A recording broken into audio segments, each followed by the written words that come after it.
à toutes et à tous, c'est Chris et j'ai le plaisir de lancer la toute première émission de post-générique avec au programme la critique de X-Men Days of Future Past, un film de Bryan Singer qui réunit une partie du casting des premiers films de la saga, notamment Patrick Stewart, Ian McKellen et Hugh Jackman, ainsi que les jeunes acteurs de X-Men First Class, je pense surtout à James McAvoy, Michael Fassbender et Jennifer Lawrence.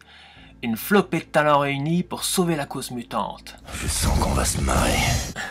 Je suis bien d'accord mon cher Wolverine, même si je sens un léger sarcasme dans ce que tu dis et pour cause, les mutants sont plus que jamais proches de l'extermination totale.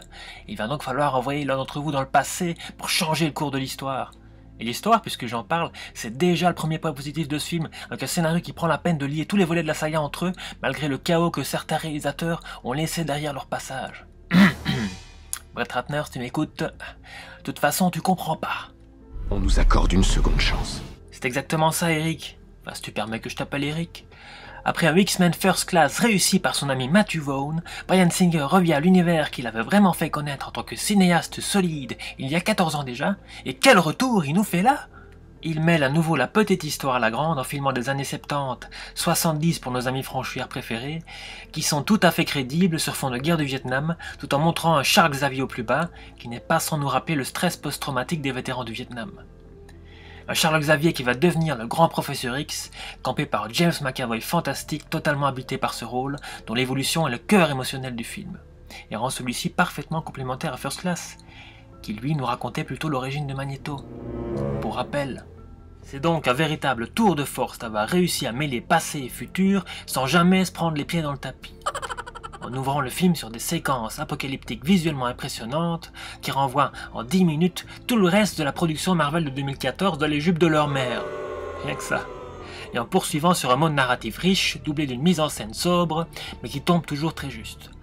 Bryan Singer n'a pas besoin de caméras virevoltantes et parkinsoniennes comme certains pour nous prouver qu'il reste l'un des meilleurs conteurs du cinéma hollywoodien.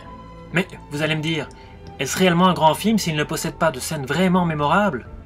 Eh bien, Bryan Singer ne l'a pas oublié non plus et se paye le luxe d'offrir une séquence d'anthologie à un nouveau mutant, en tout cas nouveau pour le grand public, le jeune Quicksilver. Brillantissime, vous m'en direz des nouvelles. Et ce n'est pas tout, car si cet X-Men est celui qui exploite le mieux les thématiques de la saga, à savoir la tolérance, l'oppression des minorités, l'espoir et les questions que soulève l'utilisation de pouvoirs surhumains, c'est aussi parce que le casting est parfaitement convaincant. Tenez, je vous parlais tout à l'heure de James McAvoy, mais Jennifer Lawrence aussi incarne avec brio son personnage, mystique, qui prend beaucoup d'importance dans cet univers.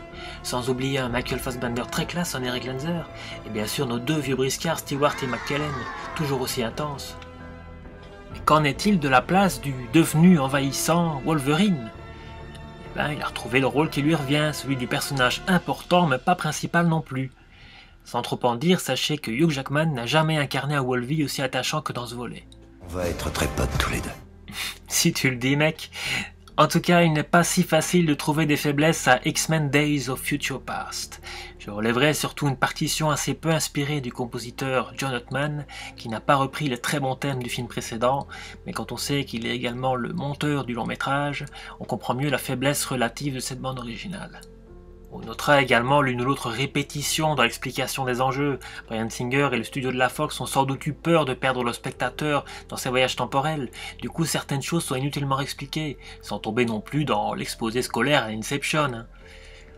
D'aucuns parleront aussi de petites incohérences, mais je vous mets au défi de me citer un film de science-fiction qui n'en contient aucune. Lâche-toi, je t'en prie. Non, Mystique, j'ai fini, merci. La note que j'attribue à ce dernier X-Men est donc de 9,5 sur 10. C'est pour moi le meilleur de la saga et je pense qu'il plaira à ceux qui aiment déjà cet univers, mais aussi aux amateurs de science-fiction et de voyages dans le temps en tout genre. Ceux qui par contre n'apprécient pas les X-Men ou qui ont toujours été repoussés par la science-fiction risquent de ne pas accrocher. Enfin, je conseille à ceux qui voudraient se laisser tenter par ce film d'au moins regarder X-Men First Class avant le dernier épisode, sous peine de ne pas y comprendre grand-chose. Avoir vu la trilogie originale est bien sûr un bonus indéniable. Voilà, merci de votre attention. Si l'émission vous a plu, n'hésitez pas à la partager. Je vous retrouve prochainement avec un nouveau podcast. D'ici là, portez-vous bien, n'oubliez jamais la scène post-générique. Soyez patients. À bientôt.